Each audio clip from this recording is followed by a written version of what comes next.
Welcome back, everybody, to another episode of What's Now with John Marshall. This is your source for the most entertaining and influential people, places, and things in our world today. And when I say entertaining and influential, I really mean that, because we have two people that are in the building right now that have curated the sound, I guess you could say, for, not I guess, you can actually say, for what hip-hop is today in this new era, in this new age.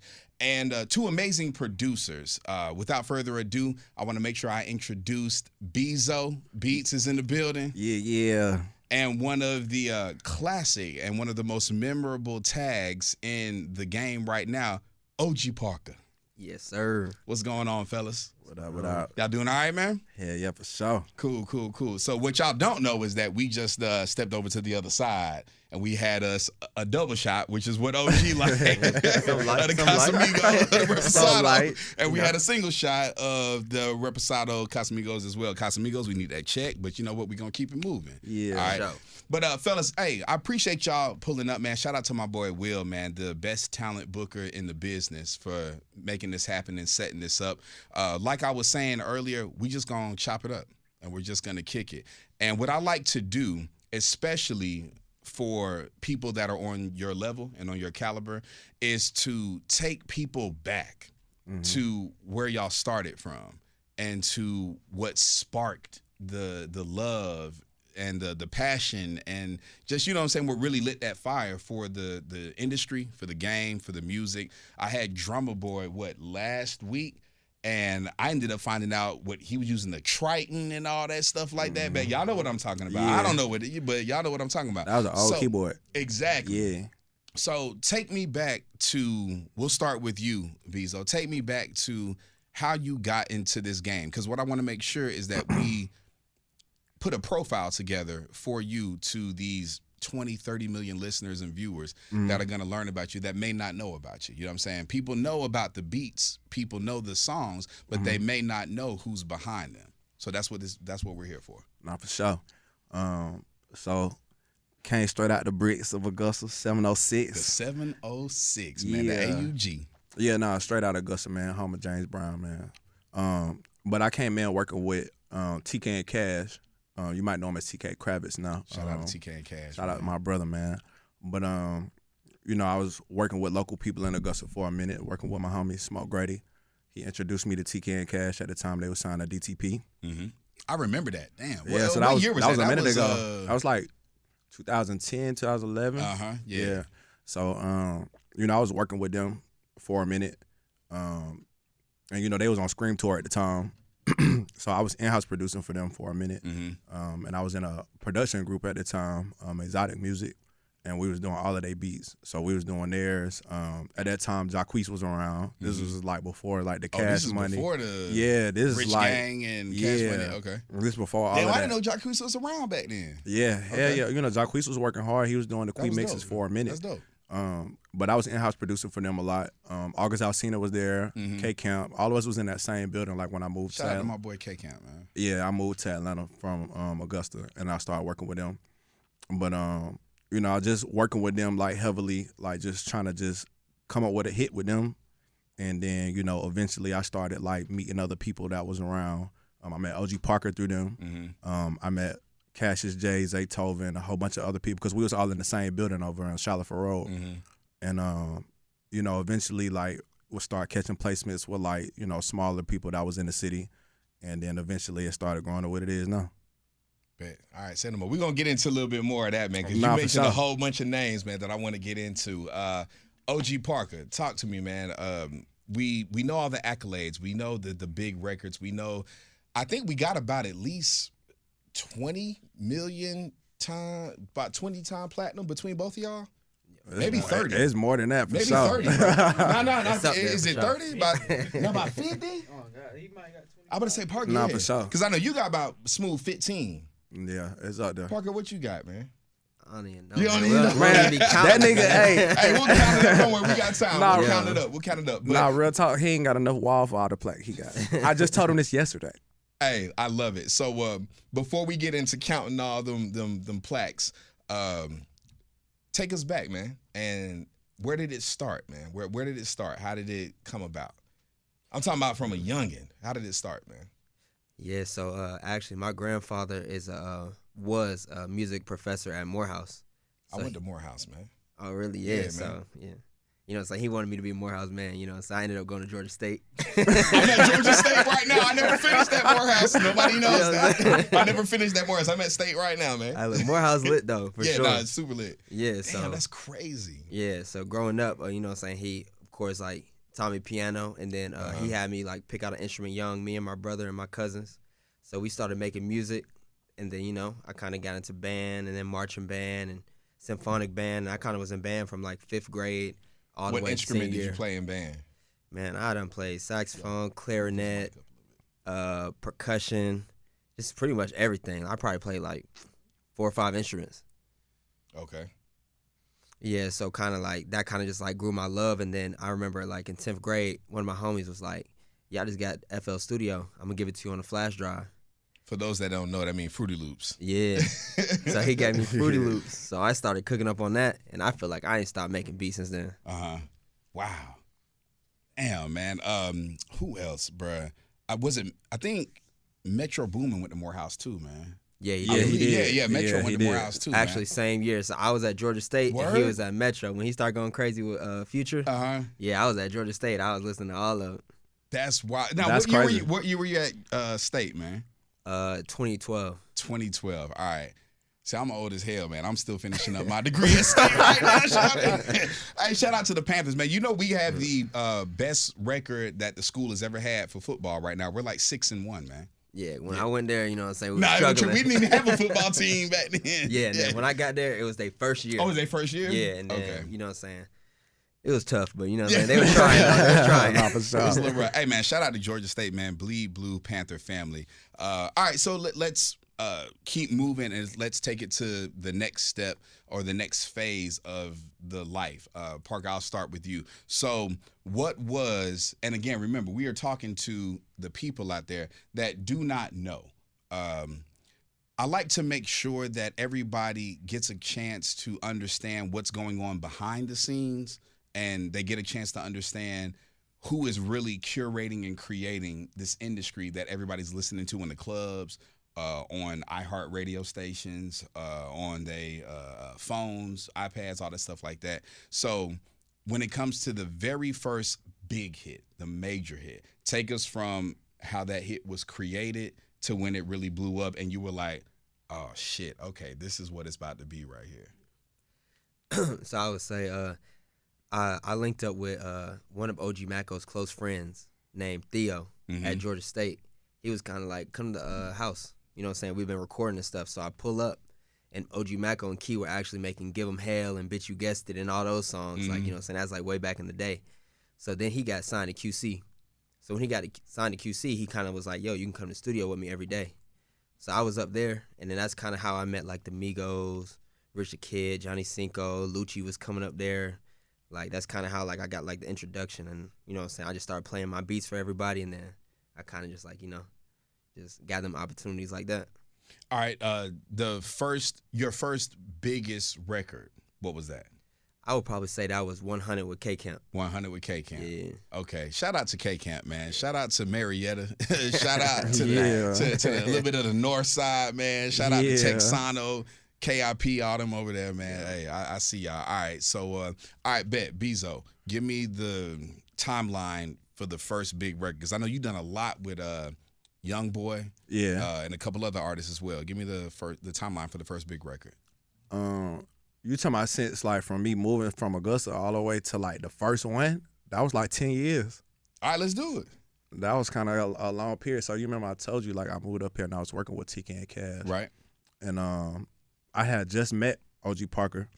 And I was so y'all been locked in for about how long? I think we met 2015, 2016. So it's damn been a near, minute. Okay, I'm coming up on 10 years. Yeah, it's been a minute. So, you know, I was like cooking up with them, but then there was another group in the building. His name's Cassius J. He was working with Zaytoven. Shout out to Cassius. But me and Cassius kind of was like working real closely, and I'll like make a bunch of shit, and I'll just be sending it to him or whatever. So like at that time, like I wasn't having like no crazy records. Like it would be like small shit. Like I would have like, you know, some Cap Ones or like, you know, just Shout out to Cap One. Shout out to Cap Yeah, Ones. shout It out was to Cap One. when I say small ones, it still was like notable, but it wasn't Right. like compared to like a hit record. Like Right. it wasn't like one of Right. them. So I ended up sending some shit to Cassius. It was this beat called Slime God.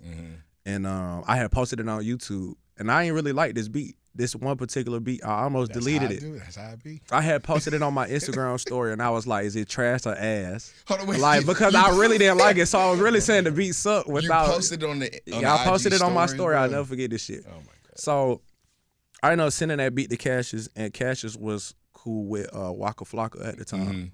So he had left this beat folder on Waka computer, and Roddy was going up there at the time. So Roddy ended up jumping on the Slime God beat that I posted on my story. And like maybe like a month later, I seen him posted on his story where he's like in a robe and he's throwing money, you know what I'm saying, and he's singing the song. So I'm like, damn, that sound like my beat. That's kind of crazy, right? So you know what I'm saying? I'm just like really like, damn, let me hit a song though. So then I hit Cassius. Cassius got the record and he sent it to me. And at that time, I wasn't in love with the record because I'm such a hard music critic. I know I already ain't like the beat. So I'm like kind of like, you know, fuck the record.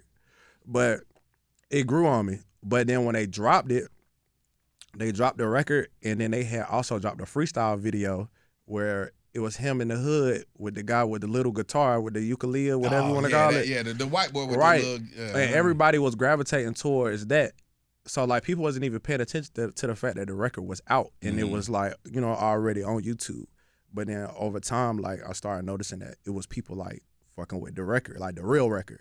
So how I knew it was, like, it was going, I was leaving the house one day, and my neighbors was blasting it. And I'm like, now, did your neighbors know who you were? Nah, the neighbors. So they had no idea. Nah, hell nah. All right. They ain't even know who I was. And then that exact same day, probably like 30 minutes later, I was getting gas, and somebody at the gas station was playing the same record.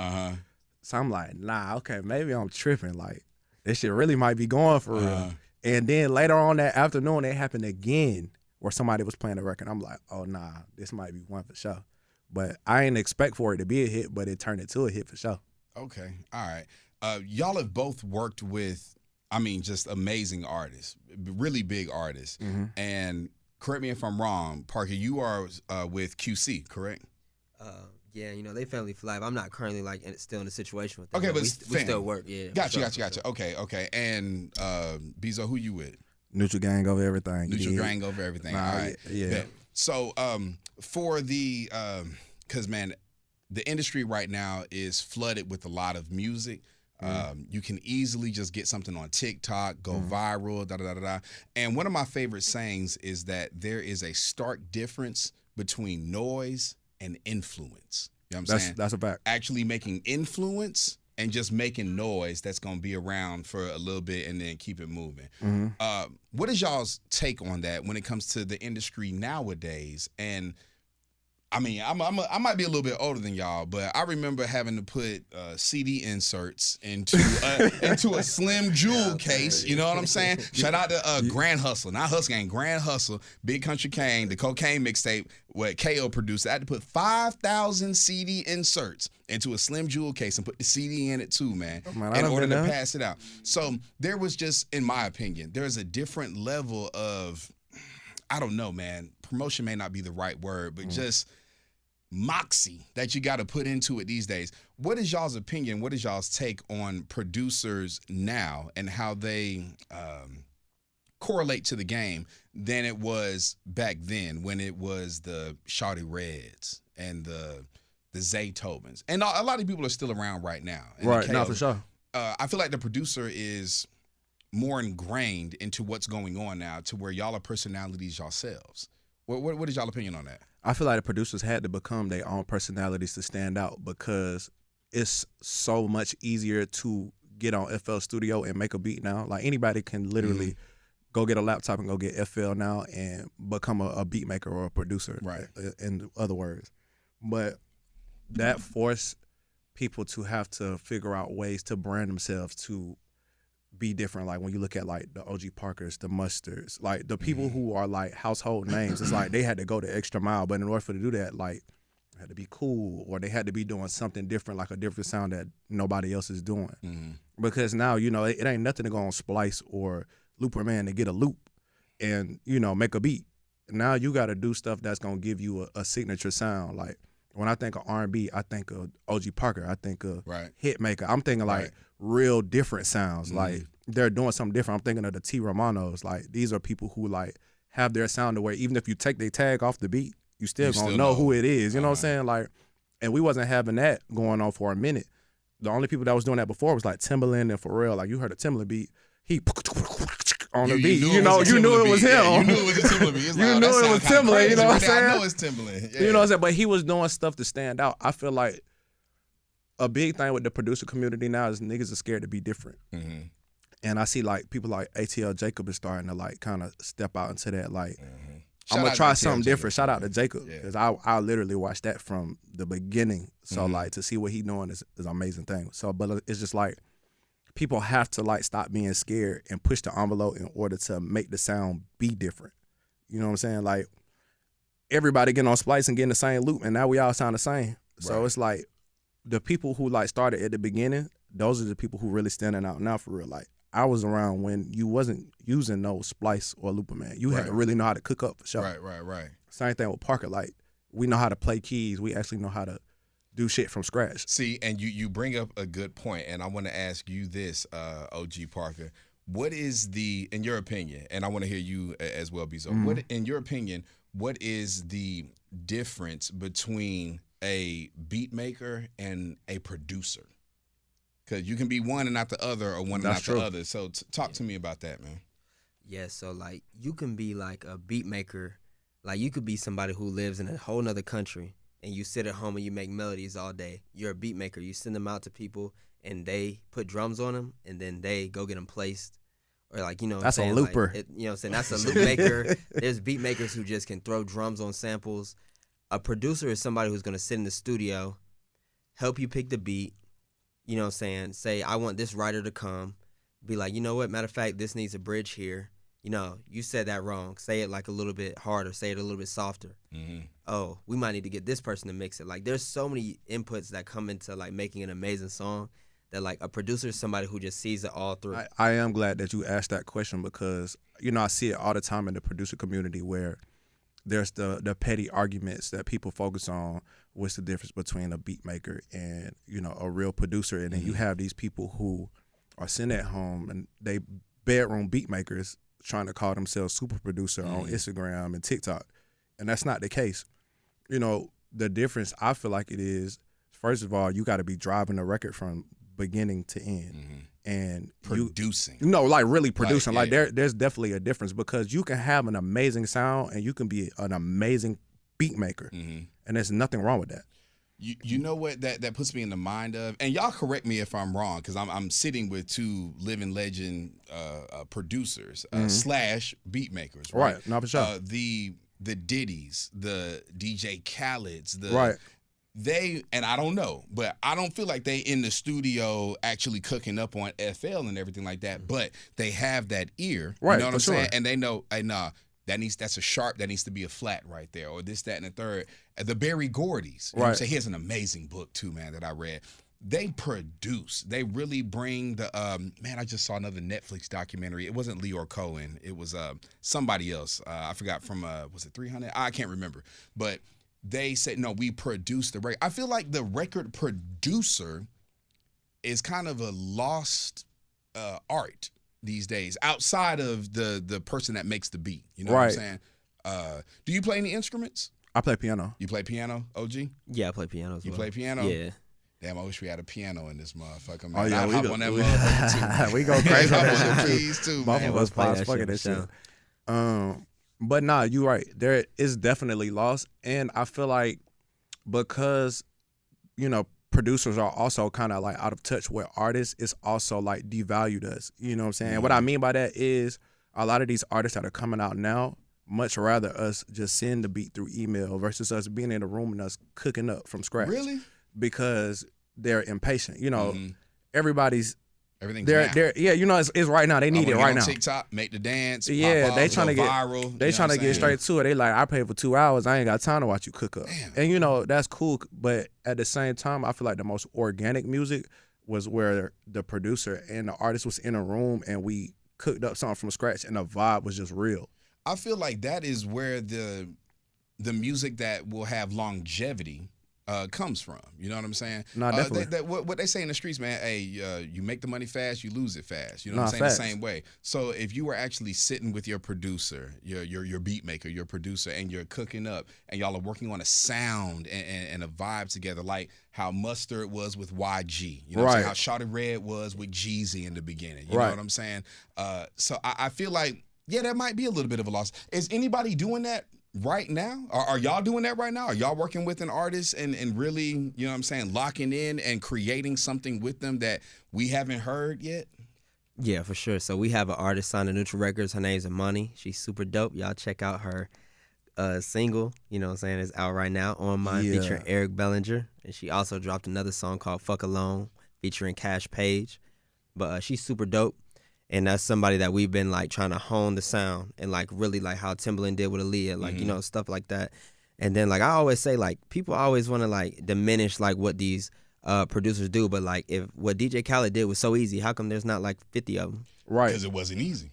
Like, that's you know that's the real. Not for sure. I do feel like there isn't enough people aspiring to be the hit makers, the DJ Khaled's, the Diddy's, the Parkers, the Beezos, the T. Romanos. They're not aspiring to do what we do. They much rather sit at home, get on the email, and put everybody's name in there, and they gonna send it. So, you know, that kind of goes to what I said in a prior interview, to where, you know, when it comes time to get paid, like they feel like they should be paid the same as a person like me or Parker, but they're not doing the same thing that we're doing. Like they're not sitting in the studio till 7 a.m. when the sun is coming up and creating an actual record, because we're not just playing beats. We're vocal producing. We're telling them lines. We're going in the booth and we're singing the lines. Like we're doing all type of extra shit that people don't see.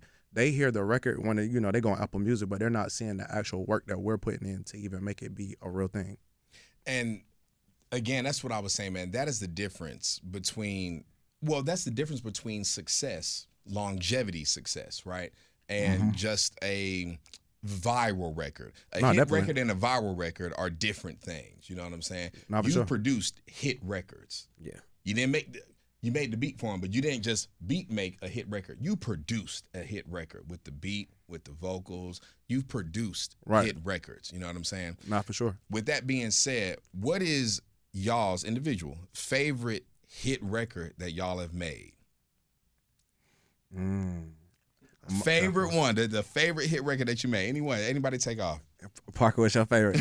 What's your favorite, twin? Because Parker, you got a catalog. Both of y'all got catalogs. Yeah, we both got a crazy catalog. Yeah, you got crazy catalogs. Your favorite hit. If you had to listen to one record for the rest of your life, I'm gonna do it. Get ready, Beezo. Get ready. You got to listen to one record for the rest of your life in your catalog that you produced, that you made the beat, that's your baby. What would it be? That's hard, because I'm not gonna lie. In the latter half of my career, a lot of the things are like through email or like through sessions where I just play the beat and the artist just goes in and freestyles and stuff. So it's like, well, you're at hard. that level at that point. You know so it's hard. Like I feel like a lot. I will say I need one. A lot of the earlier stuff with like Johnny Cinco and Lucci. Like I would probably say "Understand Me" by Johnny Cinco. Okay, and see, for those that don't know, that's some real Atlanta shit. Right. Real Atlanta. Just for y'all that don't know, Johnny Cinco. Matter of fact, we'll play it. Don't worry about it. We'll play. That's some real Atlanta shit there, man. Classic. All right, give me one more, Parker, for the people, so y'all know a commercial one, a big one, the favorite one. Come on, man, you're over everything. You and Beezo, man, y'all got the game sold up. Like just favorite record in general. In general, that I would probably say "Slippery" by the Migos. Okay, all right, bet. Yeah. Beezo. That's crazy, because that's my favorite shit that he did. No, but I didn't produce that. That's one of my favorite ones that he did. For sure. For me, like on a smaller, like, I ain't gonna say smaller, because that shit disrespectful. All my records is him. Timothy. Nah, I'm gonna say one of my favorite records for a minute was No Questions with Jacquees. Like, I felt like that one was different for me, for sure. But I feel like Vet Motors is probably like one of the ones for me. Like when you hear that shit come on in the club, it'd be like, whoa, that shit crazy. I love that record. That's probably my favorite right now, for sure. All right. I like to get experiences, and the true emotions that people feel when they've accomplished something, and just so that my listeners, viewers, and the people that are experiencing, you know, this engagement and this conversation can really get some authentic shit from it. The first time you went platinum. The first time you went platinum, give me the, yeah. I said, hey, Yo. They can see it. The first time you went platinum, give me the emotions. Who told you that you went platinum? Give me the emotions, and give me how it felt when you got that plaque. You want me to go first? I'm gonna start with you, Beezo. Yeah. All right, real talk. So I wish you could have seen my Instagram story for that week. When I went platinum, first of all, I was doing cartwheels in the house. Real talk. And this was what record? It was for every season. That was my first big record. Gotcha. And the crazy shit was I was coming from a dead sleep, and my manager called me. I literally went from fully sleep to running through the house almost out of breath because it was so crazy. Like, I literally was crying because it was like when you work for years towards something, and it's been times where you want to quit over and over and over and over, and then you see like the actual results, like, yo, this is what I've been working for. It's like, it's a crazy feeling. It's kind of overwhelming. But yeah, now when every season went platinum, like, that was crazy. And that still is a huge song, man. Yeah, no, for sure. Huge song, bro. Festival type. Yeah, no, shit, for sure. Man. Like seeing hundreds of thousands of people playing that shit, millions of people playing that shit, it's kind of unreal still. Do you feel connected to the people that play the music, or because it's all social media these days, right? You can see it on Instagram, Twitter, or X, Snapchat, TikTok. Do you feel connected to the people that are hearing your music? Do you go to any of the shows? Do you really see the people reciting those lyrics word for word, and you be like, fuck, I made that? Yeah, no, that it is a crazy feeling, like playing it at the club, and then like every single person in the club like holding their cups up and they singing that shit word for word. Is kind of crazy. And the crazy shit is the story behind that was I had been talking about going gold and platinum for a long time, and my manager kept saying like, it's gonna happen. So when it went gold, it was like, all right, cool. But I had went to LA, and I was on that flight, and I was talking to my manager, and I was like, yo, I can't wait to go platinum. When we go platinum, we're gonna go to Hawaii. And she was like, it's gonna happen any day. You probably already platinum. If she watched this shit, if she see it, she can vouch for everything that I'm saying. She was like, you probably already platinum. The next morning. That's when you was asleep, and then you... I was asleep on the couch. You probably was already. Bro, listen, I was asleep on the couch the next morning, and that shit was platinum. That was a crazy feeling. She probably knew, dog. Nah, she didn't know.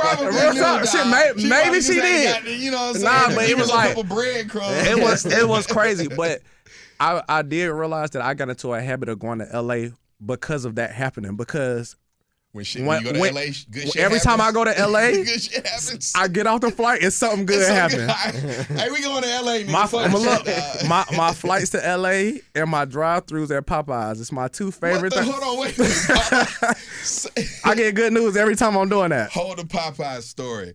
Parker, talk to me about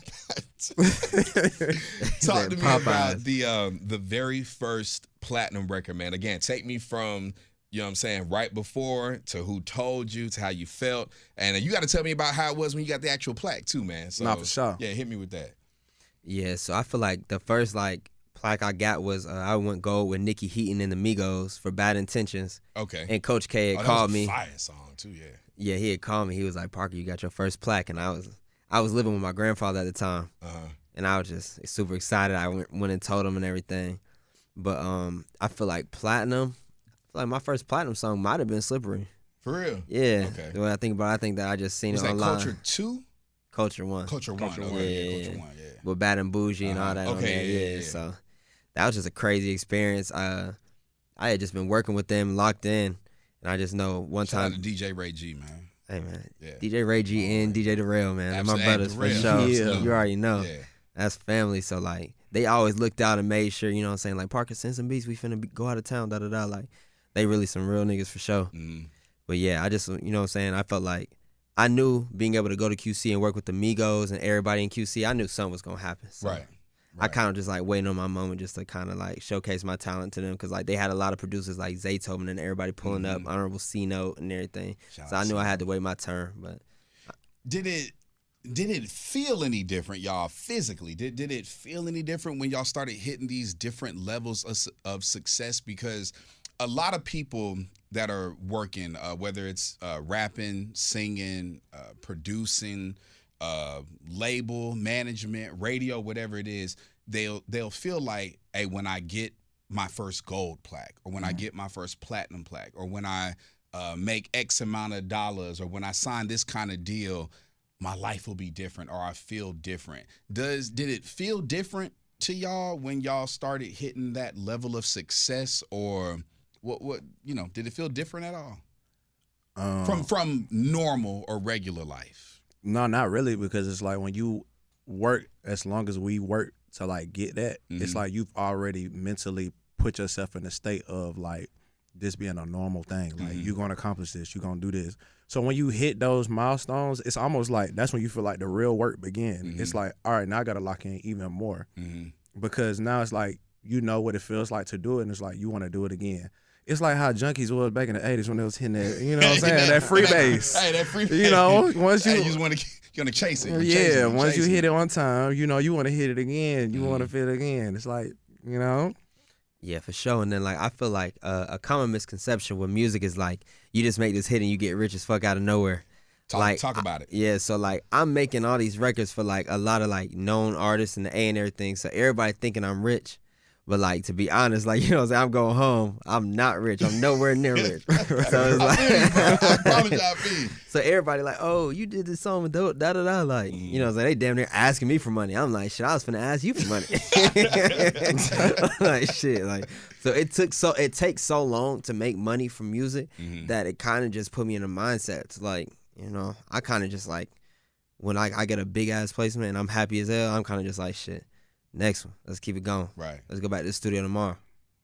Right. Gotcha. So, and with that mindset right there, has there ever been, and Beezo, you mentioned this a little bit, has there ever been a time or place where y'all were like, you know what, fuck this shit? Or just, man, this is not working out, or it's not paying enough, or it's not, you know, I personally have gone through some times in my radio career twice. I've given up on myself twice. It lasted for like, one time was like 2 weeks and the other time was like 60 days, like 2 months. And I had to get back into it. You know what I'm saying? Because it just, the bug was just biting me. I was just itching, you know, like for that crack radio rock. You know what I'm saying? I was just itching to get back on it. You know what I'm saying? I picked it up here. You know what I'm saying? But was there ever a time where y'all were just like, why the fuck isn't my shit hitting like that, or it's going to take me forever? Because I've been in the game, radio game, 8 years. But entertainment, man, from back in the Morehouse days, throwing parties at 868, Thirsty Thursdays, Figure 8 on the West Side, da-da-da-da-da. I've been in the game for 15 years, but radio, 8 years. And I'm, you know, just now kind of breaking into where I really want to be. Was there ever a time when y'all were like, bro, what the fuck is going on? And how, if I ever will, do I get to that next step? For sure. So, shout out to my brother Dre Got Juice. I still remember the day. I had told him, I was like, bro, you think I'm good enough to like drop out of school and like just try to like be a producer? He was like, yeah, bro, I think you dope. Like, try it out. So like, I dropped out. So like, I probably like 10 months I dropped out. Nothing was really rolling for me. So I kind of was just like, I don't know, like, so I was just talking to my parents and they was like, just go back to school and just try it again, just see how it works. So I dropped out of Georgia State. I went there for a year and a half, dropped out for 9 months. Yeah, went back. And then went back. Yeah, because my parents like, just try school one more time. Right. You know what I'm saying? So I tried it again. Then when OG Macko got signed to QC, I was like, oh, nah, this is sign. Yeah, I dropped right back out. I told my parents, I was like, I'll get a job. Like, it's nothing. So I got a job. I was working at Macy's. So when OG Macko got the deal, you dropped out, got the job, and was still cooking. Yeah, because you knew what was coming. Yeah, I was riding the train to Macy's, riding it back to the crib, borrowing my parents' car, and then driving to QC.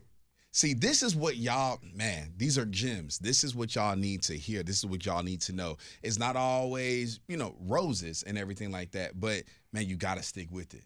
That's wild. Because I can't have no money in my pockets. I got to do something to get some bread. So, exactly. You know what I'm saying? I don't want to do nothing illegal because I ain't about that life. So I was just like, you know what, I'm going to just go work at the mall, come back. Respect, brother. Respect. So I just was working at the mall, and I go to the studio. and we just cook up all night. My parents, I would stay there a night or two. My parents come get me, go back home, go to work. Hey, shout out to your parents, bro. Yeah, no, like shout out to mom and pops, man. Nah, I love them for sure. Like for real, bro. Yeah. Like shout out to mom and pops. I just man. bought my mama Benz yesterday. Hey, mama, we see you. Wow. Mama, we see you. For sure. That's Straight fire. up, man. Hey, I got two good ones, two great ones as well, man. Two great ones as well that have supported me and helped me through a lot that I'm not gonna say on this podcast. Yeah. But nah, straight up. Come on, talk to me, Beezo. Nah, I definitely done had my fair share of obstacles, you know, trying to get in the door in this. You know, I went homeless behind this. You know what I'm saying? So for me, it's like way deeper than just the glitz and the glamour. You know what I'm saying? Like when I started like working with TK and them, like, you know, coming from, you know, where we from, it ain't a lot of people who make it out of there. So just Shout out to Augusta. Yeah, shout out to the bricks, you know what I'm saying? But, you know, at the same time, like, this game can trick you in a way. You know what I'm saying? It's like seeing a badass bitch you thought you was finna get some ass. And you never get the ass, right? I hate and I love this game so much. You know, at that time, you know, when I was starting to get like the placements like in my mind, because, you know, I look at the game just like everybody else who never been in it. You know, you start getting placements, you think, oh nigga, I'm finna be rich. But that's not really how the game goes. Finna drop out of school. It's really not. I'm finna get out of here, kick it. You know what I'm saying? Like when I started getting my placements, like, you know, I had my first placement was with Jeezy on his Church in the Streets album. And when I got that, I just was like, nigga, fuck work. I was going late every day. Yeah, we up. I ain't care about shit. I was going to work. Like, nigga, I'm about to be out of this bitch. Little did I know I was really about to be out of this bitch. Out of the house, out of the car, everything. But I lost everything. So I ended up losing everything, and I ended up moving into this place called Studio 6 on Holcomb Bridge Road with me and my ex-girlfriend at the time. And it was really tough. So then I ended up getting a job at this shit called Laser Ship. Where I was doing is that? Laser Ship is like UPS, but it's like you your own independent contractor. So like I was delivering like same day Amazon packages. And you know, I was doing it out of the car that I had. Gotcha. So I'd be literally out till 11, 12 o'clock at night. Like when you order your same day package, it was me dropping them off. I'm falling up your stairs. Nah. I'm glad I'm not the only one, bro. Nah, for sure. Polo at the Tangers outlet on the south side, bro. Right before I got the iHeart job 3 years ago, man. Wow, making like $12 an hour, bro. It was ridiculous. Nah, for sure. But you know that it was a real learning experience because it taught me that you can't get overexcited about shit. You know, you gotta just stay down and then like wait until like you see the real results. Like you can't just like count your eggs before they hatch for real. And continue to put in the work. Nah, for sure. And you can't stop. Placement, you gotta keep going, man. Nah, for sure. But see, the studio kind of took over my life at that point because then it was like I was literally going to work and I was going from work to my work, you know, to the studio. Right. Like, and I would be real there. work. Yeah, like I'll go home, wash my ass, and then I'm going to the studio and I'm there until 5, 6 in the morning and I'm going to sleep at work because now I just left the studio. But you know, when you do that, it's really not good for you because then ultimately, like you putting your income at risk, and then you fall off. Do you think that's what it takes, though? I want this answer from both of y'all. Do you think that's what it takes in order to make it, man? To be able to put any and everything at risk, man? Family, friends, kids, whatever. Do you think it really takes being able to put everything at risk in order to truly get what it is that you want when everybody else is saying or not saying, you need to go do this. You need to go get you a job. You need to be able to take care of yourself. You need to do this, that, and the third, bro. Do you think it takes risking everything in order to make it in this game? Absolutely. Because it's like, this game not for the weak. Like, it's somebody who working just as hard as you, if not outworking you. And it's like, you got to put in overtime in order to stay relevant in this for sure. Because this game is all about bringing something new to the table. It's about being consistent. And it's about the relationships. And there's people out here building relationships every day. It's people recording every day. It's people making beats every day. They doing it all day, every day, and that's all that they care about. So it's like, how you gonna compete with that? It's like, imagine me trying to race the fastest person in the world who train every day, and I only train one day out of the month. Like, that's kind of crazy. So it's like, you gotta go extra hard in order to be able to get real results in it. What you think, Parker?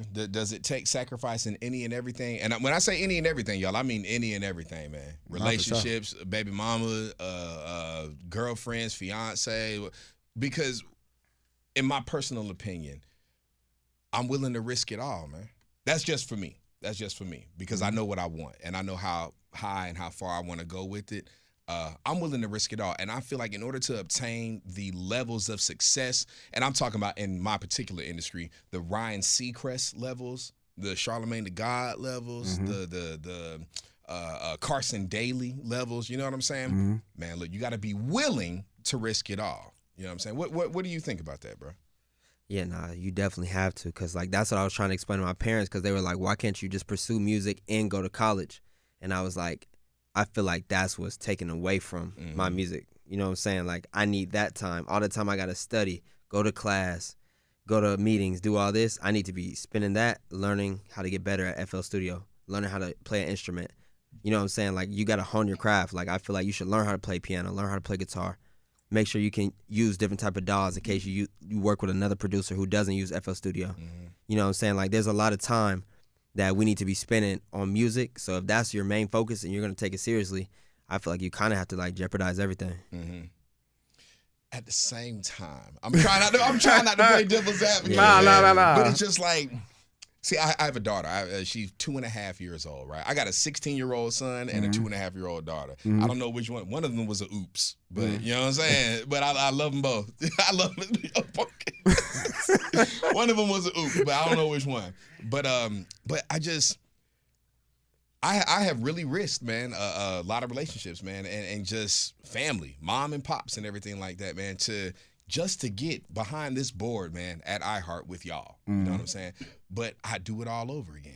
You know what I'm saying? Because I feel like as we are getting to those levels, the good that we'll be able to do for our people and for our family and for our friends and everything like that, not, just cashing the fuck out so that you broke his shit. But, you know what I'm saying? Somebody's got to be that person in the family. And I feel like that's me for mine. Do you feel like that's you for yours? Sure. Do you feel like that's you? Not for sure. All right, so hey man, I'm good at these segues. So let's segue on into your first biggest check, your first big check. And I need some honesty, Negroes. I need some honesty. Your first big check, what did you spend it on, man? And when first of all, let's define big check, because y'all niggas make a lot of money. What is a big check to y'all? I could say my first check for me to move out of my parents' house. That's a big check. When I was, I think I was 19 or 20. My first big check, shout out to my brother K-Camp for sure. Hey. 100. Hey. It was for $7,000. And I got that $7,000. And I walked to my parents' bedroom and I said, I'm about to go look at apartments. And I applied for the apartment that day and got it in like 2 days and moved out in like 4 days. Like, it was not bullshitting, man. No he games. Was ready to go. Yeah, I'm telling you. Not for sure. Out of there. That's what's up. All right, bet, Beezo. First big check, man. Or what? Everybody's definition of a big check is different. Right. For sure. I mean, when you have jobs where you making minimum wage, anything could be a big check. Hey. I think my first big check is when I did What Your City Like with T Grizzly and Lil Durk. They gave me $5,000 for that. Just cash. I'm at work working for minimum wage, so it's like my check might be $600. How did they give it to you? Was it check? Was it wire? Was it how? When it hit, you was like, oh shit, because we got Cash App, Venmo, all that stuff like that, PayPal, all that stuff. Now, how did you get the actual? Oh, physical? it was direct deposit. They know I need cash on it. Okay, so it's direct deposit. So you looked at the phone. Yeah. Break it down to me. Oh yeah, no. So the crazy thing is, I was sitting in my cubicle. Not the cubicle. Yeah. Oh yeah. No. So the cubicle. No. I really had a couple of jobs. You know what I'm saying? At that time, I was working at a bank. Okay. And I'm sitting in the cubicle, and I just had got out the car with them like a few days before, and they're like, yeah, how much you want for a beat? And at first, I'm not realizing I'm talking to a label and not just like somebody from the hood. So, when I'm talking to them, I'm like, yeah, I usually sell my beats for like, and I'm just saying something crazy. I'm like, they're like 5,000. Like, I'm capping them down. I ain't never got 5,000 on a beat. So they were like, that's it? I'm like, damn, I should have said more. So we ended up agreeing on to the 5,000, and I'm sitting at my cubicle that day, and I had just got paid, and I had paid all my bills. I was broke as shit. And I look, man, that chase deposit hit. Well, I'm like, ooh. Did you quit? You ain't quit. Nah, I ain't quit that day. I ain't quit that day, but I damn sure was looking at the boss crazy. I'm like, nigga, I just made 5,000 just a minute ago. Who was you talking to?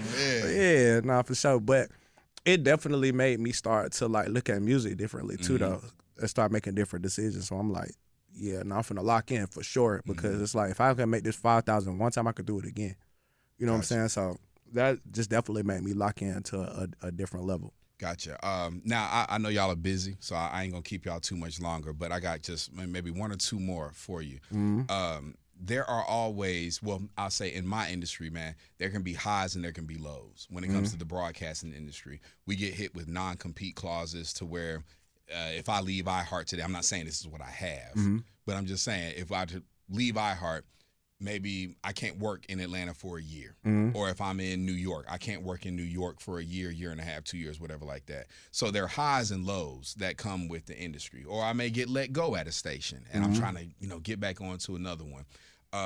When it comes to weathering those highs and lows in your career, how important is the financial literacy and the people that are, of course, at your stage, helping you manage your money? How important is that financial literacy when it comes to super producers that are making the kind of money that you all are making to be able to maintain and keep the kind of lifestyle that you all lead? Very important. I'm definitely an advocate in financial literacy. I think that you should try to find somebody on your team or in your corner that can help you with that, because I know especially these days, like you said, you can be 19 years old and make a hit song and get $300,000 as a producer, sign a pub deal. And at that age, all you're going to do is just go and buy a watch, go buy a chain, and buy a car, nah, for sure. buy an apartment, you know what I'm saying? And then now you out of 180, so now you're down to 120, and then you like, oh shit, I ain't know what taxes was, because they don't teach us that shit in school. They too busy teaching us how to add letters. So it's like, oh shit. Now I don't know what to do. I got $30,000. My bill's $7,000 a month. What you got? 7 months? You out of there. So it's like, if that. Yeah. So it's like it's so easy to just like fuck up the bread. So I feel like one, definitely try to have somebody on your team. I would say one thing I feel like we haven't even touched on is having a solid team, good management to really lead you down a path of success and tell you like, because it's so easy to get money and just feel like, oh yeah, I'm lit. Like I could just do this. Like. You know what I'm saying? I'm an honest guy. Like, after my first pub deal, I went broke ASAP. I didn't know what I was doing. That's a good point you bring up, man. Management for producers. Shout out to Melita. Yeah. Shout out Melita, Steve-O. Yeah. Touch a little bit on that, man. And then we're going to come to you, Beezo. Touch a little bit on that, man. The management for, because a lot of people think management for artists, for athletes, for actors, actresses, but producers, y'all are right there. You know what I'm saying? Talk about having good management after you start getting that $250,000 pub deal, $1 million pub deal, you know what I'm saying, signed with a label, starting your own label. Talk about that for a little bit. Not even there. I would say once you start getting like he said, like I don't like to call things small placements because like a crazy placement could come from nothing, but like once you just start getting like, you know what I'm saying, placements with different artists, I feel like that's when you start like formatting your team. We actually have the same manager, Melita. Okay. You know what I'm saying? So she's super dope. You know, very trustworthy. I've known her a very long time, but I just feel like once you know when it's time to get a manager. Like when you making beats for your homeboys in your bedroom, like you don't need a manager. Shout out to the homeboys. We all got that. We all got that. Shout out to the homeboys, but we don't need a manager yet. Yeah, not quite. You know what I'm saying? So once you start getting like, you know what I'm saying, some label placements, you know what I'm saying, build out your team, and you know just make sure that they really have love for you. They don't really just care about the money. They gotta really want to rock out with you and make sure that you make the best decisions, because like you said, like it's so easy to just fuck that bread up, and I don't want anybody to do that. Like I'm a real big advocate on, you know what I'm saying, having your finances in order. Beezo. You definitely gotta have your finances in order. Like when I did my first pub deal, who you do it with? Sony. I'm still with Sony now. Okay. When I did my first pub deal, the first day I had the money, I bought an i8. The Beamer i8? Yeah, I spent $15,000 at Louis Vuitton. So hold on, wait. We're it's talking on about his the first Instagram. day, so the check and cleared, and the crazy shit. Cleared, then you went. You want to know what was even Global crazier? Imports off of 75. Bro, listen. And the crazy shit is I wouldn't have never did that if we wasn't on lockdown for COVID. nothing was open but the mall and Walmart. So and the dealerships, they were still trying to sell everybody. Oh man, you still got the i8? I got my second one now. Okay, so okay. I upgraded to the drop top Spider Creeper Crawler. Yeah, I'm about to say that. Come on. I learned from that, but so when I did my pub deal, I went and got an i8. I spent $15,000 at Louis, but then I also did make investments towards my business though. I bought a new camera. My guy that's actually using the camera that I bought. Shout out with talk. Shout out my brother Steffi, baby. Hey, Steffi, baby. But I bought a lot of studio equipment and shit like that too. I reinvested into myself because I wanted to make sure that, I'm trying to level up. I also lost some money investing Forex. Tried that. That's investing. Damn, nigga, Forex. Yeah. Learning lesson, but I was trying to be able to have some passive sources of income. Understood. Yeah. But financial literacy is definitely important because it is easy to go broke just as fast as you get it in this shit. The first day that I did my pub deal, my manager was like, "Nigga, save your money." And you was shout out to Melita Beamer. Nah, I wouldn't. I didn't listen to nothing she said. She was like, "Nigga, if you go broke, I'm just telling you. At least I told you." But she definitely told me save your money, and doing that also made me look at money a little bit different because it's nothing guaranteed in the industry. You know what I'm saying? You can be hot today and cold as ice tomorrow. Absolutely. You know what I'm saying? And the same way your records is streaming now, eventually they might dwindle out. Records don't make it past a weekend now. You could drop that shit Friday and be forgotten Friday. Yeah, it's definitely that easy. So you definitely got to make sure that you prepare for a rainy day when it comes to finances in this. So you got to put some money up. Tell me this, fellas. What are y'all doing to give back to the community? For me? Yeah, if anything, and if not, what are your plans to give back? And I ask this because I don't like to ask or talk about things that I haven't done myself or that I'm not doing myself, right? Because I can't ask y'all, what y'all doing for the kids in the community if I ain't doing shit for the kids of the community, right? Right. I'm starting my career day.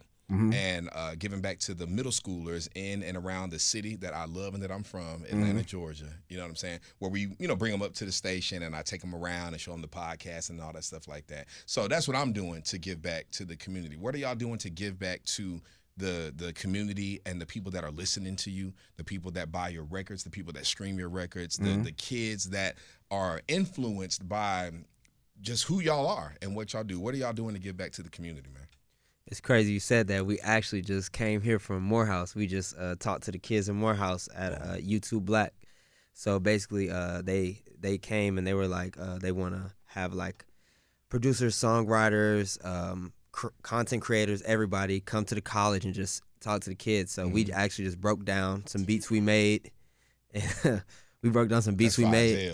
That was fire as hell. That was fire as hell. To do that, Siri's just nah, I'm in this bitch. Nah, for sure. Go ahead, Parker. Yeah, but we just broke down some beats and gave them some game on you know what I'm saying, kind of how we doing on here. What Siri got going on right now, man? I must be saying something. Siri said she got something she needs to say, man. Morehouse, we giving back to the kids. Yeah. Do that. Put Siri in this shit, man. Right. Siri came out nowhere. Do that. No, that's all love. But yeah, so basically, we went to Morehouse College today, and we just kind of just gave them some game, broke down some beats. We actually let somebody come up on stage and make a beat with us. Oh, dope. And you know what I'm saying, just gave us some advice. And we try to do stuff like that just to kind of give back to the younger generation. And I know being at Georgia State, I wish that I would have been able to kind of tap into some of the lit producers and songwriters and musicians and all that. Dope. You got anything to add to that, Beezo? I know y'all were working on that together. Y'all do that together, so. Yeah, no, we definitely do that type of stuff together. I like to go back home and put together industry events for the people back home, just because in Augusta there isn't really an outlet to be able to connect with A&Rs and the big producers and the songwriters and executives that come to Atlanta and stuff like that. So for me, I kind of try to be the bridge for the people who can't, get outside the city. They don't have a car and stuff like that. So I put together events to be able to have them come and I speak at them and I kind of give them guidance on how they can take the same steps that I took to be able to get to the level that I'm at. You know, so instilling information is important. Yeah, knowledge, man. Absolutely. You know what I'm saying? But outside of that, like, I'm in an exotic car club too, and every like holiday season, my car club, they all come together and like we might go to a QT and we'll just leave the gas pump running, and everybody get free gas. Or we'll go to Kroger and we'll pay for everybody's groceries. What kind of car? I have an I8. Okay. Yeah, so I have the I8. Like they got like Ferraris, Lamborghini. Oh wait, now which QT is you talking about? You know what I'm talking about? For the people. For the people. We gotta let the people. We just randomly pick one. Like I know last year they did the one that was off of North Droid Hills. Okay. And then there's another one over there by Brandsmart. Shout out your car club, man. Oh yeah, Daily Driven ATL. Right, yeah, shout out to the game, man. You know they always giving back. They do a whole lot for the community. Shout out to them. One more for y'all, man. And I'll let y'all go. If you could work with one person that you have not worked with yet, because I know y'all have both worked with a lot of people, man. A Grammy Award winning, you know, all that good stuff like that. If you could work with one person that you haven't worked with yet, who would it be? I'm gonna say Drake for sure. Drizzy. Bro, you already worked with Drake though. He got a Drake record, but he say Drake. Hold on, you got what Drake record? I got like Drake features. I don't have like a song you mean like his the actual, song. Okay, I'm about to say, I'm talking shit. I'm about to say, he does have a Drake. Yeah. I got walking, talking, and stuff like that. Like exactly, yeah. You know what I'm saying? Pull up on my boy, you know what I'm saying? Lock in. I ain't gonna be the same and say Drake like him, even though that's what I would have said. Honestly, I would work with Rihanna. Okay, all right, bet.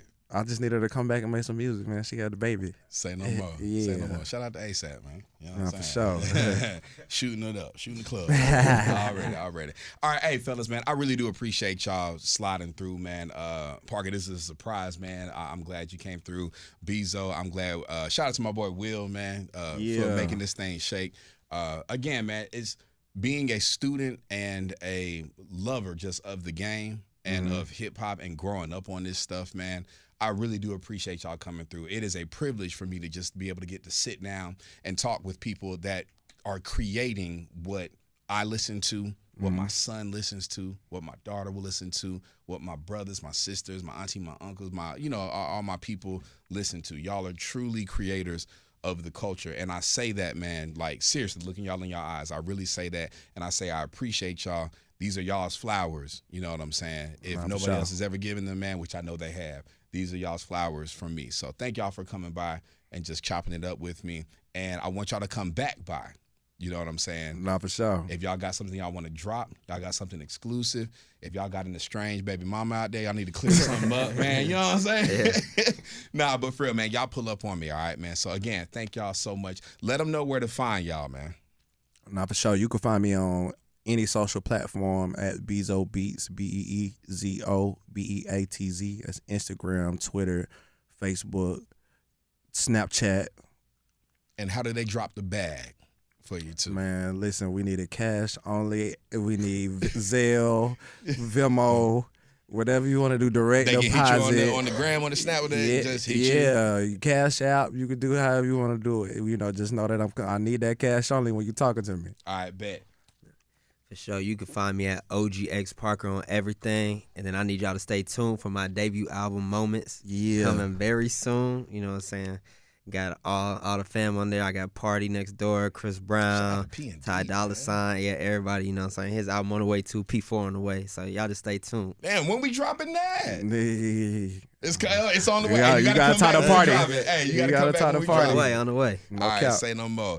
Hey, that's What's Now with John Marshall, exclusively and only right here on iHeartRadio.